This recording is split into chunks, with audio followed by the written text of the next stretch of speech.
Let me set the scene. It's a Tuesday. I just got home from work. I smell like coffee, stress, and broken dreams.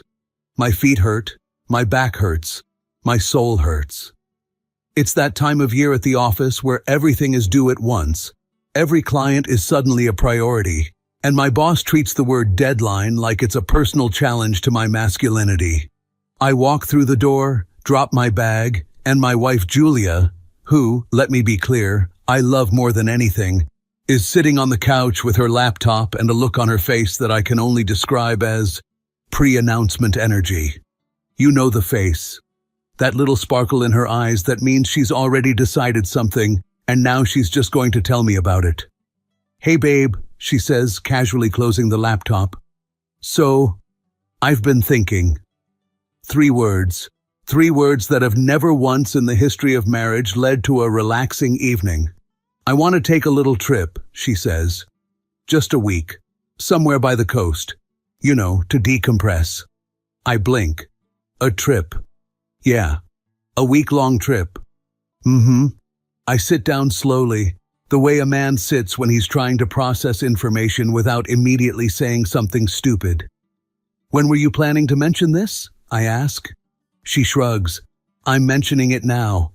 "Right. Now." After she's already looked up hotels, probably already packed half her brain, and already decided the answer is yes. I try the reasonable husband approach. "Could we maybe go together? Because I could use a vacation too, and I kind of want to do this alone, Eric." I pause. "Alone?" "Yeah, just to breathe a little, you know, clear my head." Now look, I'm not a suspicious man by nature. I am, however, a man who just got home after 11 hours of work to find out his wife is planning a solo vacation she didn't mention until this exact moment. So you'll understand if my brain started doing some light jogging in a direction I wasn't thrilled about. "Clear your head," I repeat. "From what exactly?" She gives me the look that says, "Don't make this weird." "From everything," she says gently. "I just need some space. It's not a big deal. I want to be a cool husband. I genuinely do. But there's something about the phrase, 'I just need some space,' that physically cannot sound casual, no matter how it's delivered. That sentence could be whispered by a golden retriever, and it would still feel like a warning. I try one more time. "I mean, even if I can't take the full week, maybe I could join for a few days." And that's when she said it. She smiled at me, warm, sweet, and completely final, and said, "I'm going alone. And no, you're not invited." Silence. Just the hum of the refrigerator and the distant sound of my dignity leaving the room. I nodded, very slowly, like a man who is absolutely fine and definitely not replaying that sentence 17 times. "Cool," I said. "Cool," she agreed. 2 days later, Julia bought 3 new outfits, packed a full suitcase, and left on a Friday afternoon, looking like she was heading to the best week of her life. And she was happy. Like, genuinely, glowing, slightly too excited happy. She kissed me goodbye, told me she loved me, said she'd text, and practically skipped to the car. I stood in the doorway like a golden retriever who just watched his owner drive away. I closed the door. I sat on the couch. The house was very quiet. I told myself I was fine. I had work. I had food. I had a TV. I was a grown adult man who did not need to spiral. I lasted about 4 hours. By 8 p.m. I was sitting in the dark, eating cereal for dinner, staring at the wall, and going through our last 2 months of conversations trying to figure out if I'd missed something. And then, bang, bang, bang. Someone knocked on the front door like they were personally offended by it. I opened the door, and there, on my porch, looking like a man whose entire emotional support system had just packed a suitcase and left, was James, my father-in-law. 54 years old, a little disheveled, holding a 6-pack of beer, with the face of a man who had absolutely nowhere else to go. We stared at each other for a second. "Hey," he said. "Hey," I said. He held up the beer slightly. I stepped aside and let him in. James walked in like he owned the place, which, to be fair, is just how James walks everywhere. The man has never entered a room quietly in his life. He set the six-pack on the coffee table, dropped onto the couch with a grunt, and looked around the living room the way a detective looks at a crime scene. "Where's Julia?" he asked. "She's gone," I said, sitting down across from him. He raised an eyebrow. "Gone where?" "Vacation. Said she needed space. Packed a bag, bought new clothes, left Friday afternoon looking like she was going to a music festival." James stared at me. Then he slowly reached forward, grabbed a beer, cracked it open, and took a very long sip. "Huh?" he said. "Yeah." Another sip. "Linda left too," he said quietly. I blinked. "What?" "We had a fight." He waved his hand vaguely, the universal gesture for it was bad, but I don't want to get into it right now. "She said she needed space, said she wanted to go somewhere and just breathe." I stared at him. He stared at me. The refrigerator hummed. "James. Eric. Did they go to the same place?" The silence that followed was the kind that changes the energy of an entire room. We didn't say anything for a good 10 seconds. We just sat there, two men slowly doing math in our heads, and the math was not adding up to anything comfortable. "Julia didn't tell you where she was going?" he asked. "She said the coast. That's it." "Linda said something about a beach resort." He paused. "Didn't give me a name." We looked at each other again. "They went together," I said. "They went together," he confirmed. And just like that, the evening shifted gears completely. Here's the thing about James. He's a good man. Genuinely. He's loud, he's emotional, he cries at car commercials, and then immediately denies it. And he has the impulse control of a golden retriever near a squirrel. But underneath all that, he's decent, he's loyal, and he loves his family more than anything. He's also, and I say this with full respect, absolutely terrible at handling uncertainty. So when we started talking, really talking, somewhere around beer number 2, things got real very fast. "She bought new clothes before she left," James said, pointing at me like this was evidence in a trial. "Julia bought new clothes too," I said. "Linda got her hair done." "Julia shaved her legs." We both went quiet after that one. "She always shaves her legs," I added quickly. "Sure," said James, in the tone of a man who was not sure at all. "Now I want to be honest here. In the daylight, with a clear head, I know that women buy new clothes for vacations. They get their hair done, they shave their legs. These are normal human behaviors. I am aware of this. But it was 9 p.m. I was tired. I was already feeling some kind of way about the whole "you're not invited" speech. And now I had my father-in-law sitting across from me, matching my energy and then raising it. And together we were doing what lonely, slightly insecure men do best. We started connecting dots that weren't connected. "You know what I think?" James said, leaning forward. He had the look of a man about to say something he'd been holding in for hours. "I think they planned this. I mean, obviously they planned it. They packed bags." No, no, no." He shook his head. "I mean, I think there's more to it. Why all the secrecy? Why didn't they just say we're going together?" "Maybe Linda didn't want you to know she talked to Julia about the fight." "Maybe," he said. "Or maybe." He let that second maybe hang in the air like cigarette smoke. "James, I'm just saying." "Say it normally then." He took another sip of beer. "What if they met someone?" And there it was. The thing neither of us had said out loud yet. The thought that had been sitting in the corner of the room since he walked in, waiting for enough beer and enough silence to finally speak up. I should have shut it down. I should have said, "James, our wives are adults. They're allowed to take vacations. This is not a thriller." Instead, I said, "They did both seem really happy about going." James pointed at me again. "Exactly." And that was it. That was the moment we completely lost the plot. What followed was, in hindsight, one of the most unhinged 2-hour conversations of my adult life. We went through everything. Every small argument, every weird moment, every time one of them checked their phone and smiled at something they didn't explain. James brought up a dinner 3 weeks ago where Linda laughed too hard at something on TV. I brought up a time Julia said a guy at her office was actually really funny and then immediately changed the subject. Were these things suspicious? No. Were we treating them like classified intelligence? Absolutely. By 11 p.m. we had finished the six-pack, started on the wine I had in the kitchen, and built a conspiracy theory that would have impressed a college film student. You know what the worst part is? James said, staring at the ceiling. I don't even know where they are. I don't know the hotel. I don't know the town. Nothing. Me neither, I said. And then something shifted in James's eyes. A very specific kind of shift. The kind that happens when a man stops feeling sorry for himself and starts feeling determined. I should have been worried about that shift. I was not. I might know how to find out, he said slowly. How? He looked almost embarrassed. I have access to Linda's email.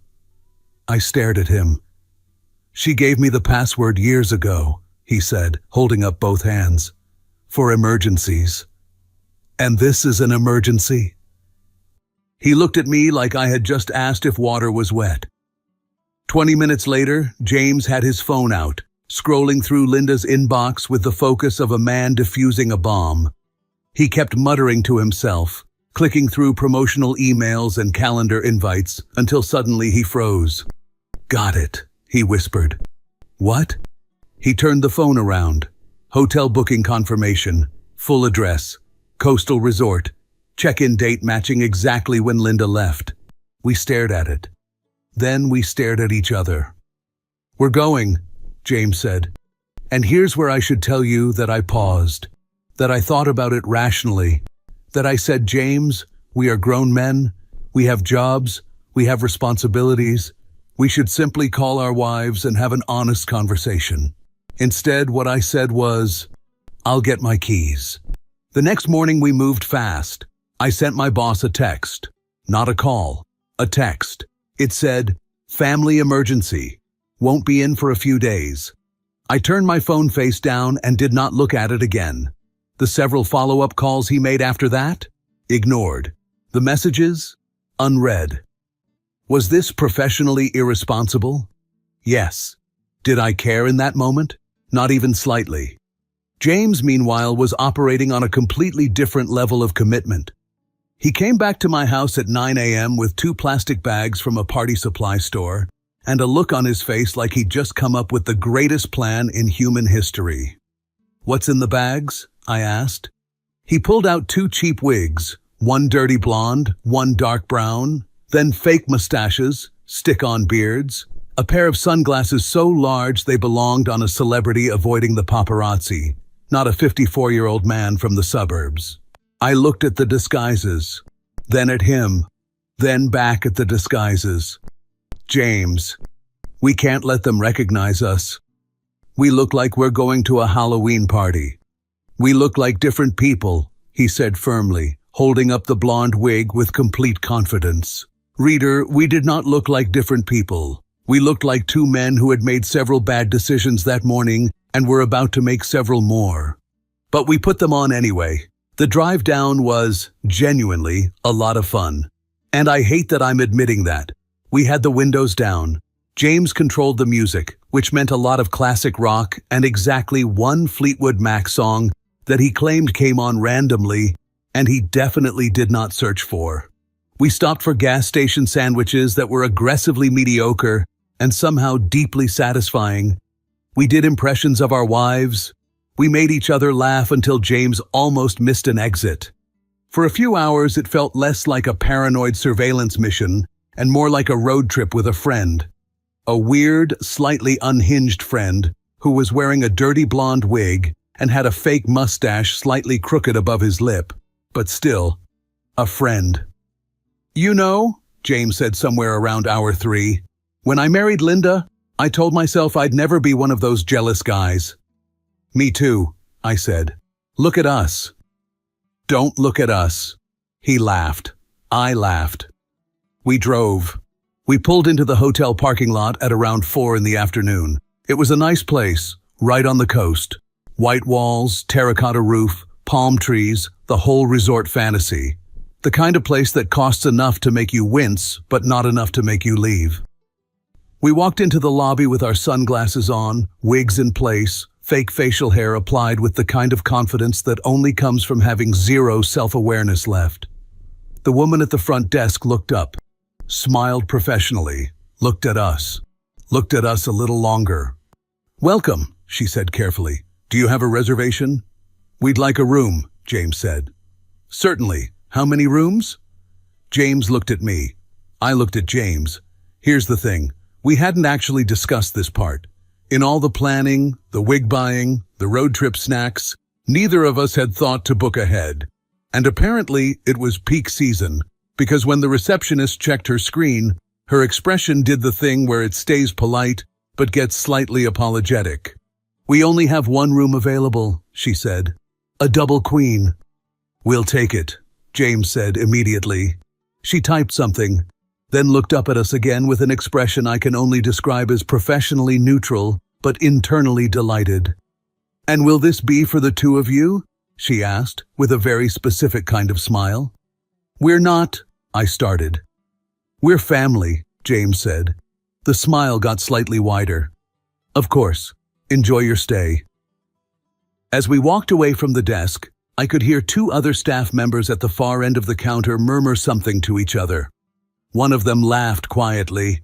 James leaned toward me. "Do they think we're a couple?" "James, we should clarify." James let it go. He straightened up, adjusted his wig, walked toward the elevator with tremendous dignity. "I just want the record to show," he said quietly as the doors closed, "that I have been happily married for many years." "The record shows it, James." "Good." The elevator hummed upward. Somewhere in this hotel, our wives were probably sitting by the pool, completely relaxed, totally unbothered. They had no idea what was coming. Neither, honestly, did we. It's a beautiful Saturday afternoon at a coastal resort. The sun is doing everything a sun is supposed to do. The pool is sparkling. Somewhere a steel drum is playing something that technically counts as music. Families are laughing. Couples are holding hands. A child is eating an ice cream cone with the pure focused joy of someone who has never paid a bill in their life. And crouched behind a decorative hedge near the pool entrance, sweating through their shirts, wearing fake facial hair in 80-degree heat, are two grown adult men pretending to read folded hotel brochures while scanning the area like they're the world's worst CIA operatives. That was us. That was me and James. I'd like to say we had a plan. We did not have a plan. We had vibes and paranoia and a combined total of maybe 4 hours of sleep, and somehow we thought that was enough to run a covert surveillance operation at a beach resort.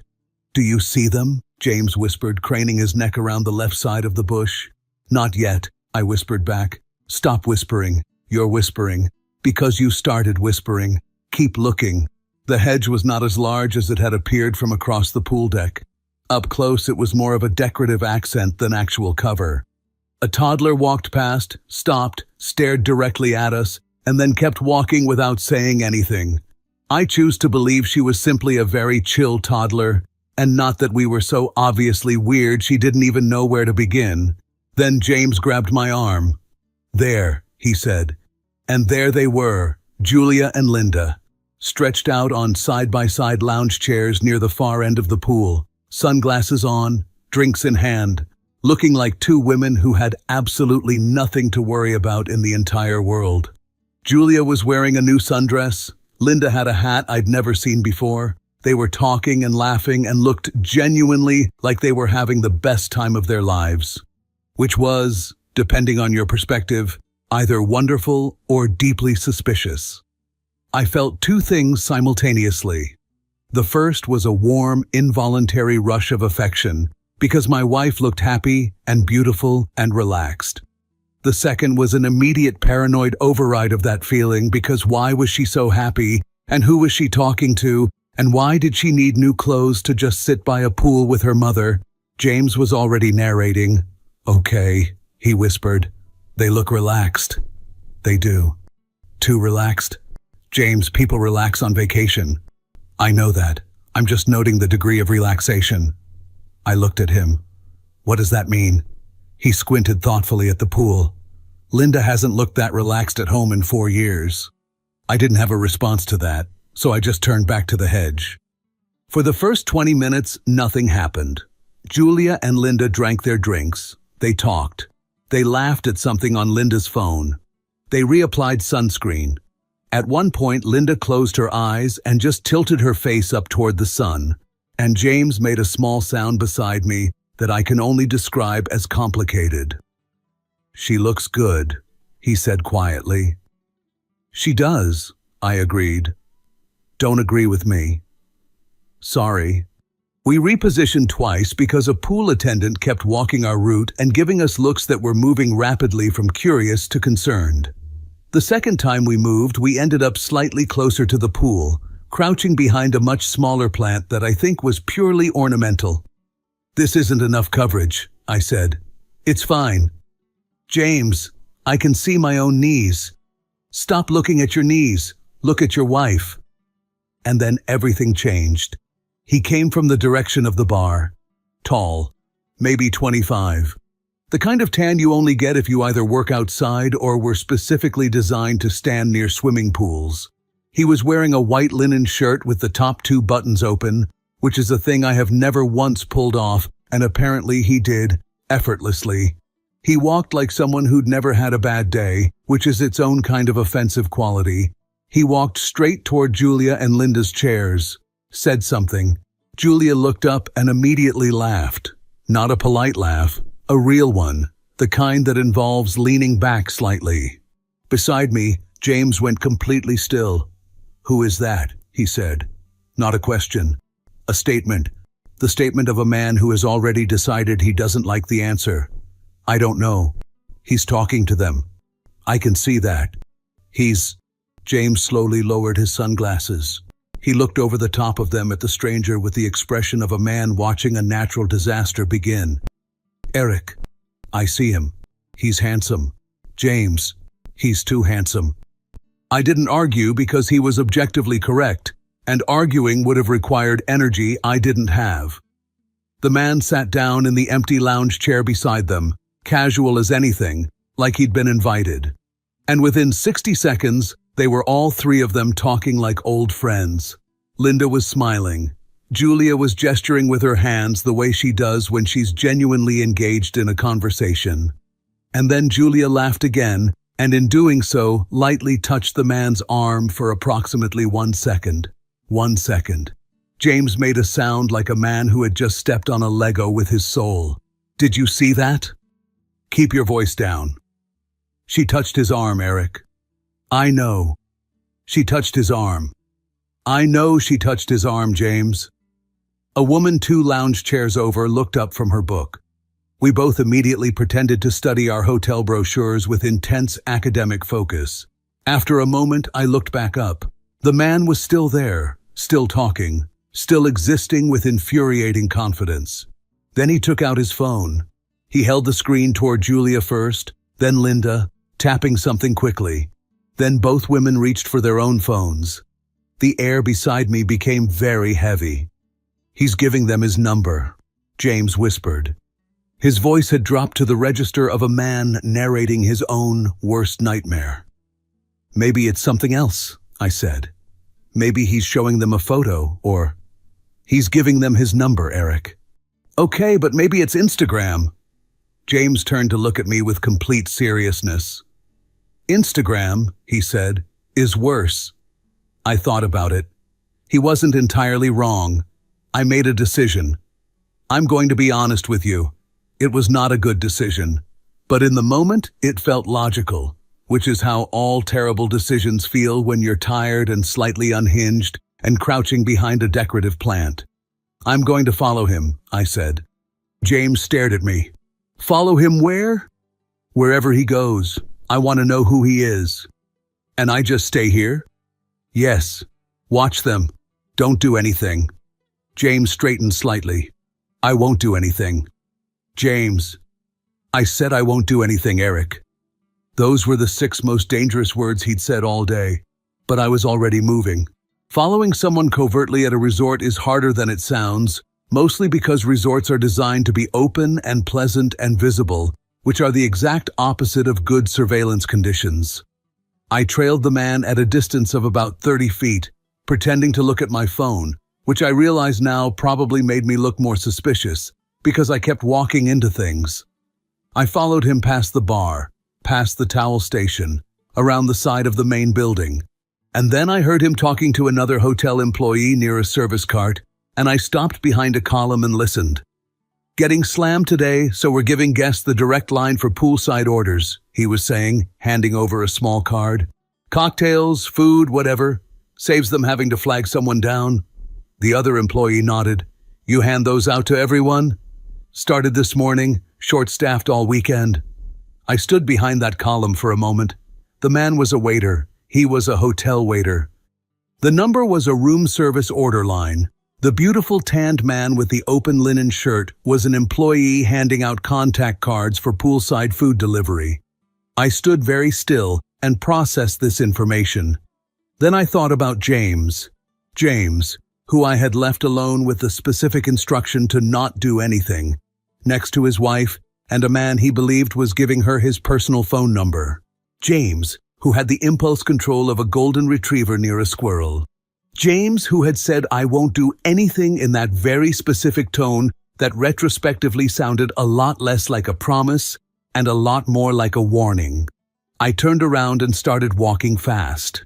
I was too late by about 45 seconds. Here's what I pieced together afterward from what I saw and what James eventually admitted. After I left, James had apparently sat behind the hedge for approximately 3 minutes before deciding that watching a handsome man sit next to his wife was an active emergency requiring immediate physical intervention. His plan, such as it was, involved casually walking by, close enough to make his presence known without being recognized. The waiter, by terrible coincidence, had looped back around and was now crossing the pool deck, carrying a full tray of cocktails. James timed his casual walk to intersect with this path. What happened next was something I had the misfortune of witnessing in real time from about 20 feet away as I came around the corner. James moved with the energy of a man who had convinced himself he was being subtle. He was not being subtle. He was walking with the stiff, deliberate stiffness of someone performing normalcy, which is the least normal thing you can do. His arms were wrong. His posture was wrong. His expression was wrong in a way that I cannot fully describe, but that I would call aggressively innocent. He got within 4 feet of the waiter.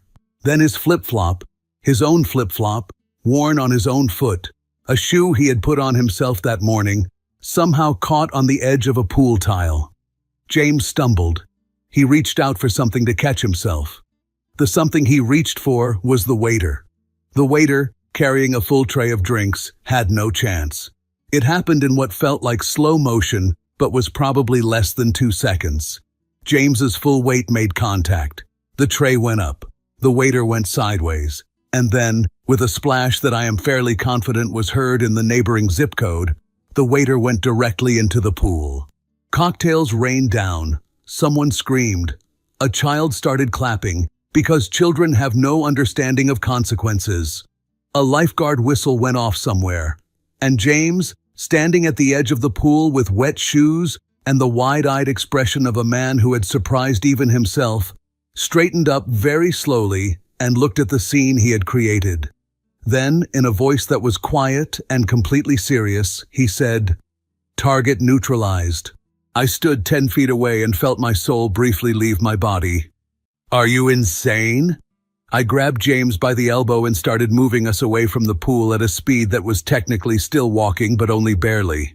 I thought, "He's an employee." "What?" "He works here, James."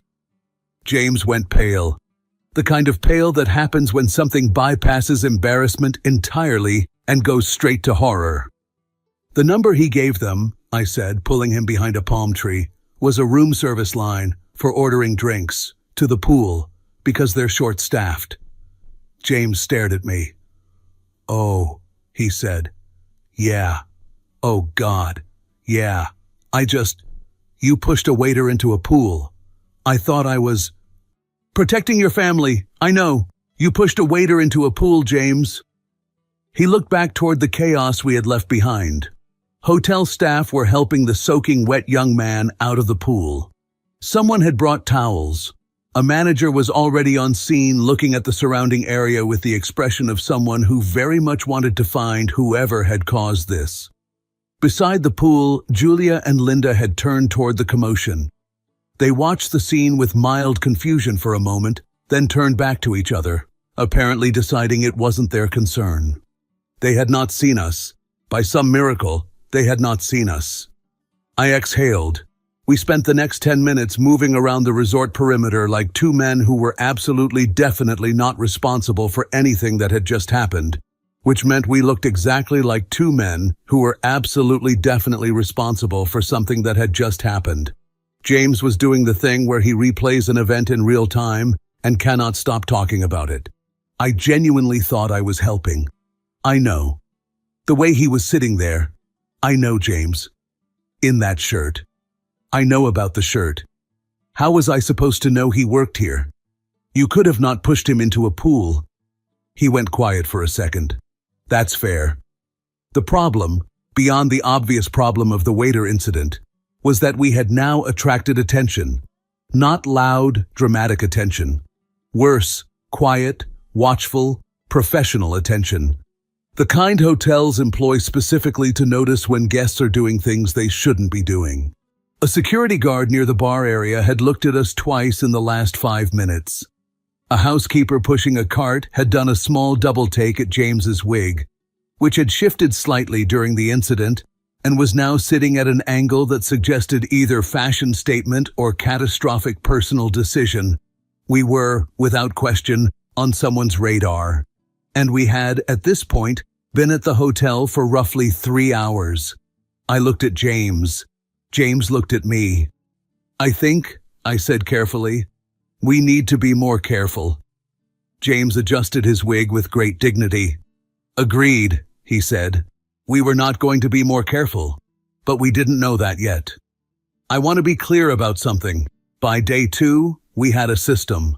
The system was bad, but it was ours. James handled binoculars.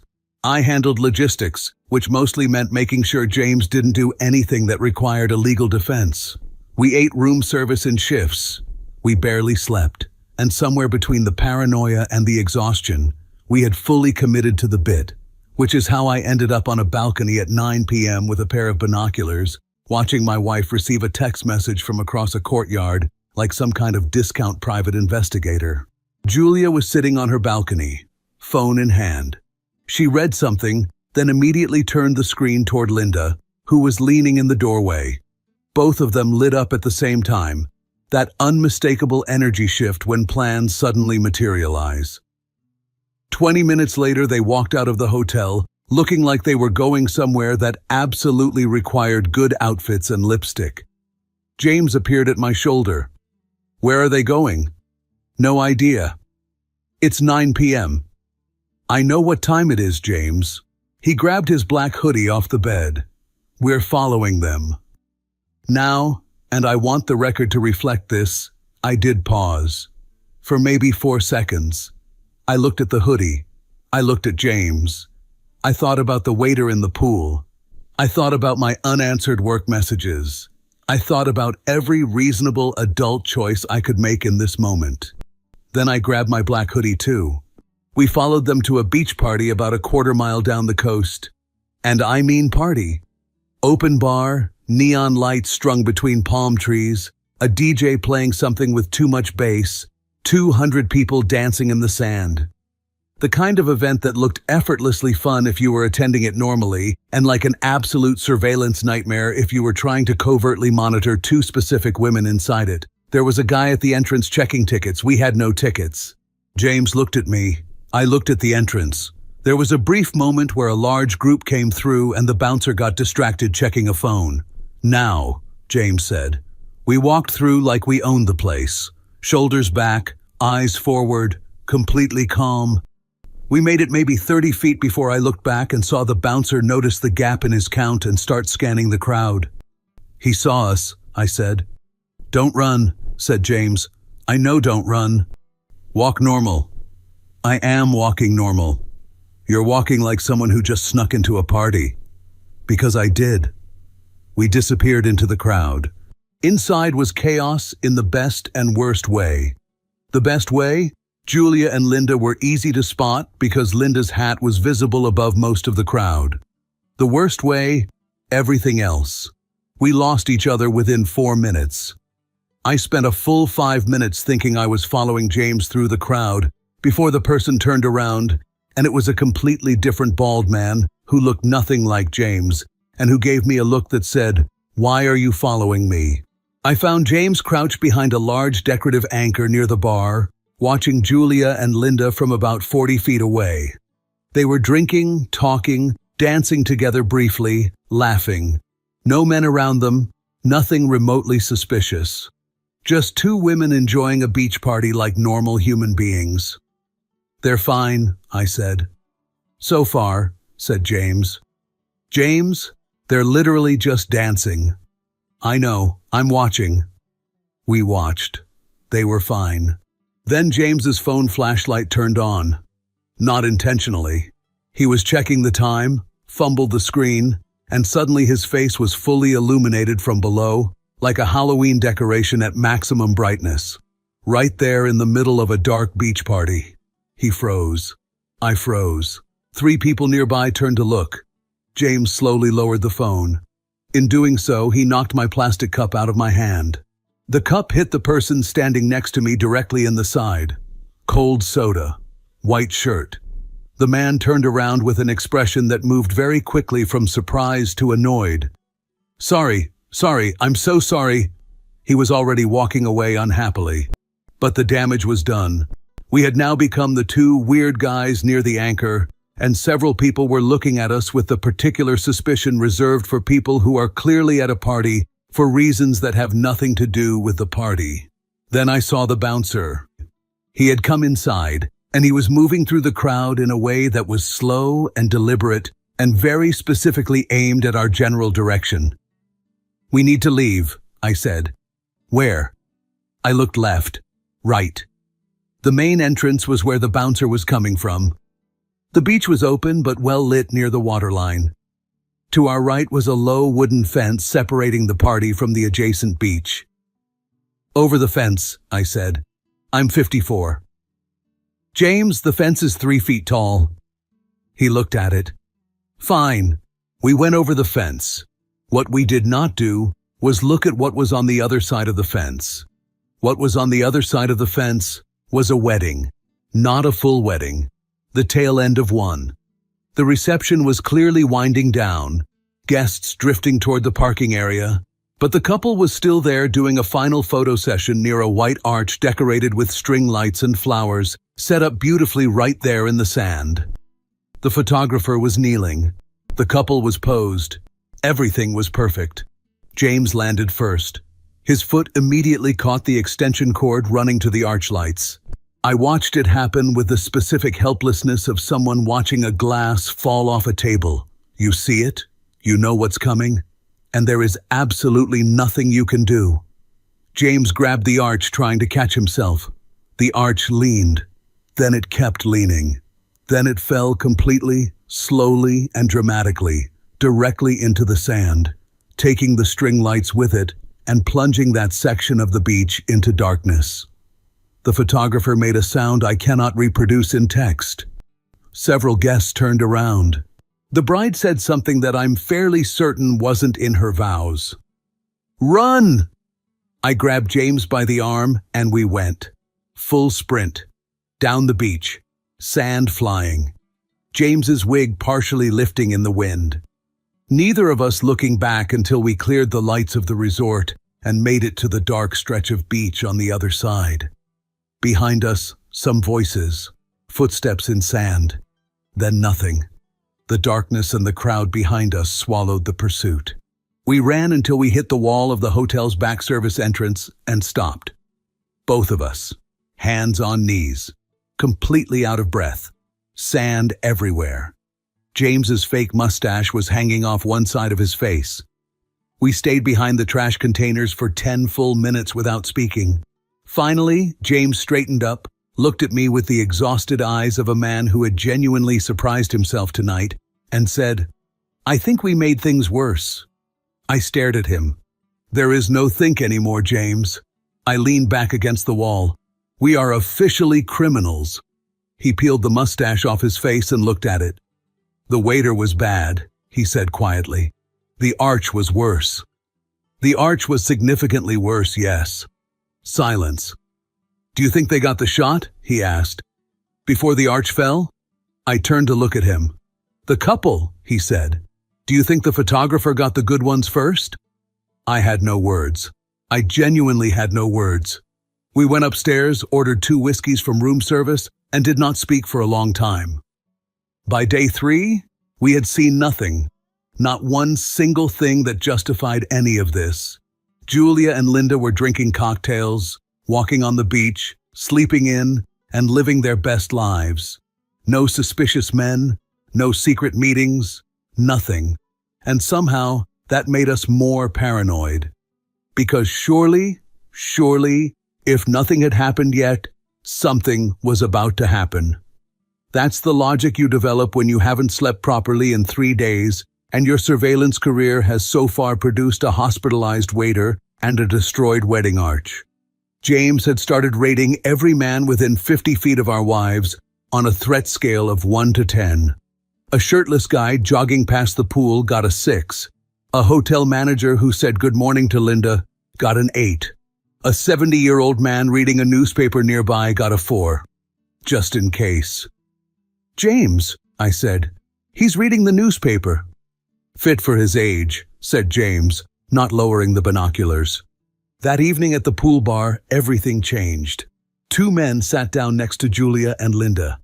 And these guys were loud, big energy, interrupting each other, laughing at their own jokes, arguing about cocktail ingredients with the passion of people who had been arguing about cocktail ingredients their entire lives. Within 5 minutes, they were deep in conversation with our wives like they'd known each other for years. James lowered the binoculars slowly. "Eric, I see them. They're very confident. I see that too." Julia was laughing. Linda was leaning forward the way she does when she's genuinely interested in a conversation. The 2 men, Mark and Daniel, we'd later learn, were gesturing wildly, completely comfortable, completely at ease. "They're too comfortable," James said. "People are allowed to be comfortable." "Not that comfortable." We watched. My jaw was tight. James had stopped blinking, which was starting to concern me medically. Then Julia said something, and one of the men, Mark, nodded and pointed upward, toward the hotel. Julia looked at Linda. Linda nodded, and then all 4 of them stood up and walked inside together, toward the elevators. James grabbed my arm hard enough to leave a mark. "They're going upstairs," he whispered. "I see it." "Eric, I said I see it." We watched the elevator doors close. 30 seconds of silence. "We need proof," I said.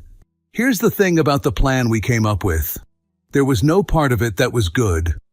We went outside, looked up at the building, and tried to identify which balcony belonged to Mark and Daniel's room, based entirely on vibes and a brief argument about which window had the right curtain color.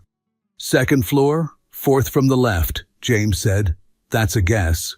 It's an educated guess. You've never educated a guess in your life. 4th from the left, Eric." We found a drain pipe, some decorative stone ledges, a series of architectural features that were clearly designed to look good and absolutely not intended to support 2 grown men climbing them at 10 p.m. We climbed them anyway. It was slow and it was ugly, and at one point James stopped moving entirely for 30 seconds, and when I asked what was wrong, he just said, "Cramp," in a very small voice, and I had to wait. We made it to the 2nd floor, found a balcony, pulled ourselves over the railing. James immediately stepped wrong. His sandal went sideways, caught in the gap between the metal railing bars, and locked there like it had been welded in. "Don't panic," I whispered. "I am panicking." Keep your voice. The balcony door opened. The man standing there was approximately 70 years old, Texas-built, wearing a sleeveless shirt and the expression of someone who had seen a lot in his life and was not impressed by any of it. He looked at me. He looked at James, who was stuck to his railing by one foot. He looked back at me. Complete silence. Then he turned his head back inside. "Martha," he said calmly, "call security." Sir, this is a misunderstanding." I started. Then I saw the pepper spray. It was not a small pepper spray. It was the kind of pepper spray that suggested this man had been waiting his entire retirement for exactly this situation. He deployed it without hesitation. I caught it directly in the face. The world became fire. I went down immediately, hitting the balcony floor, completely blind, making sounds that I hope never to make again in my life. James, still attached to the railing, started screaming and yanking his foot in pure panic. Somehow, through adrenaline or desperation or divine intervention, the sandal released. He fell sideways onto the balcony next to me. We were both on the floor. James was yelling. I was coughing. The old man was still spraying, apparently committed to thoroughness. Lights came on in neighboring windows. Someone shouted from below. A door opened somewhere down the hall. Then I heard the voice I had been both desperately wanting to hear and deeply dreading for 3 days. "What is going on out?" Footsteps. Then silence. Then, "Eric?" I could not see. My eyes were producing tears faster than seemed medically possible.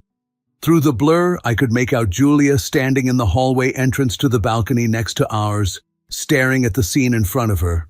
Me, on the floor, fake mustache completely dissolved by pepper spray, leaving a faint drawn-on smear across my upper lip.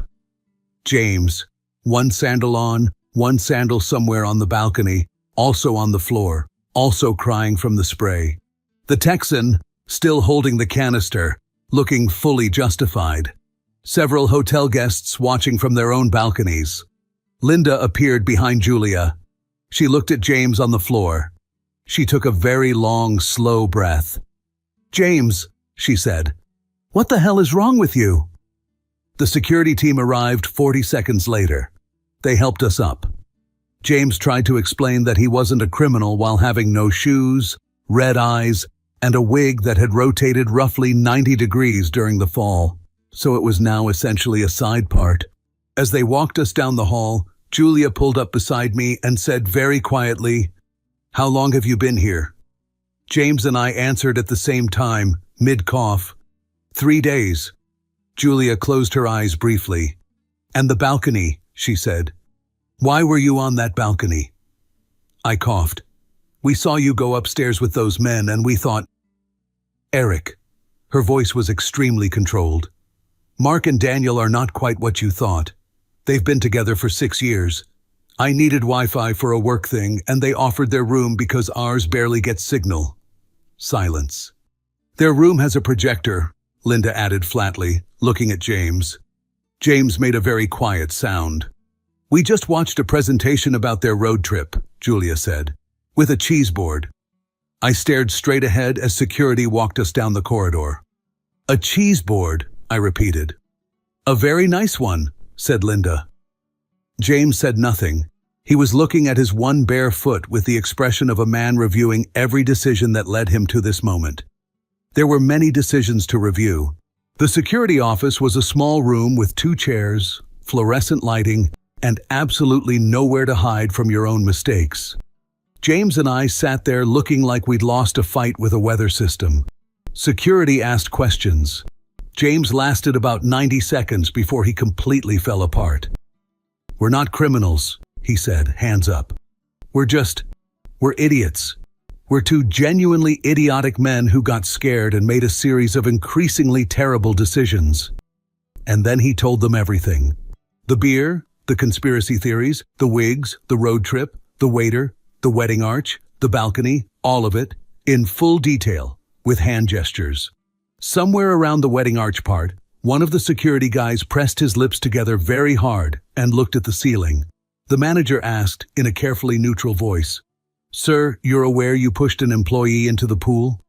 James deflated. Yes. And the wedding arch? That was an accident. And the balcony? Also an accident. How is a balcony an accident? James had no answer for that. I jumped in and explained my part. That I'd abandoned my job mid-season, driven across the state, worn a fake beard in 80-degree heat, and ended up pepper-sprayed on a stranger's balcony, all because I was scared of a distance I felt growing between me and my wife, and didn't know how to just say that. Julia and Linda were also in this room and listened to our excuses. Julia was quiet for a moment after that. Then Linda spoke. She explained the whole thing simply and without drama. She and James had a bad fight. She needed to cool down and didn't want to do it alone. She called Julia. Julia came, without telling Eric, because she didn't want to drag him into her parents' argument, and because she knew he couldn't leave work anyway. That was it. That was the entire mystery. 2 women went on vacation. One to recover from a fight, one to support her mom.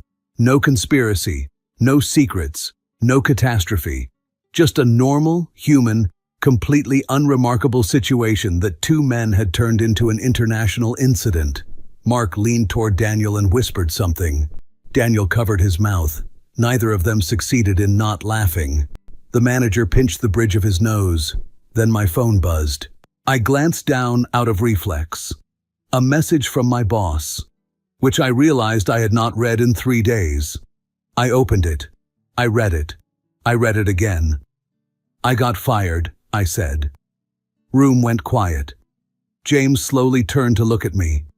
We destroyed your career, he said softly, to protect a marriage that was never in danger. 4 seconds of silence.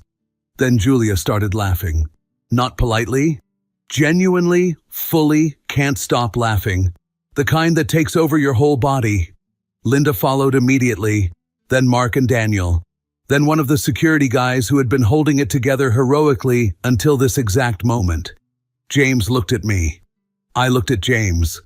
And then I started laughing too, because what else do you do? The whole thing was so completely, perfectly absurd that there was nothing left to do but laugh at it. We sorted out the damage. Julia and Linda handled the hotel manager directly, compensated for the wedding arch, and personally tipped the waiter James had launched into the pool. He was surprisingly gracious about it. James shook his hand for longer than necessary. The old Texan accepted an apology in the hallway. He kept the pepper spray out during the conversation, which was fair. That night, all 4 of us sat on the beach. No binoculars, no wigs, no surveillance positions, just 4 people and the ocean and the specific exhausted peace that comes after everything has gone wrong and somehow resolved anyway. James and Linda talked, really talked, the way they apparently hadn't in a while. I could hear their voices but not the words, which was exactly right. Julia sat next to me, close enough that our shoulders touched. I should have told you where I was going, she said. I should have just asked you instead of... I gestured vaguely at the general concept of the last 3 days. Building an entire spy operation? I was going to say overreacting, but yes. She leaned her head on my shoulder. You were scared. I was terrified, I said. Not of you cheating, just of us, getting further apart without me noticing until it was too late. She was quiet for a moment. Next time say that. Yeah, I said. I will. We sat there for a while. The waves came in. The waves went out. I'm unemployed, I said eventually. I know. Like, starting tomorrow. Eric. Yeah? Shut up and watch the ocean. I watched the ocean. Behind us, James had somehow found the old Texan again and was attempting, with great passion and 0 success, to explain that he hadn't looked like a burglar. The Texan was not convinced. Linda was laughing. I sighed, leaned back in the sand, and stared up at the sky. Julia kissed me on the cheek. Next time, she said quietly, just ask questions like a normal husband. Next time, I said, invite me. She smiled. From somewhere behind us, James's voice carried across the beach. Sir, I had a very legitimate reason for being on that balcony. The Texan said something we couldn't hear. That is completely different. Linda. James, stop. Julia and I looked at each other, and we laughed until the ocean drowned it out.